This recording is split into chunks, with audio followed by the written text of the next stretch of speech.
ഏകാദശി നോറ്റാലും എത്ര ജന്മമെടുത്താലും കണ്ണാ നിൻ കാൽക്കൽ വീണാൽ അതിലേറെ പുണ്യമെന്ത്.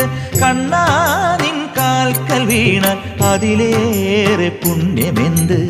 ഏകാദശി നോറ്റാലും എത്ര ജന്മമെടുത്താലും കണ്ണാ നിൻ കാൽക്കൽ വീണാൽ അതിലേറെ പുണ്യമെന്ത്. കണ്ണാ നിൻ കാൽക്കൽ വീണാൽ അതിലേറെ പുണ്യമെന്ത്.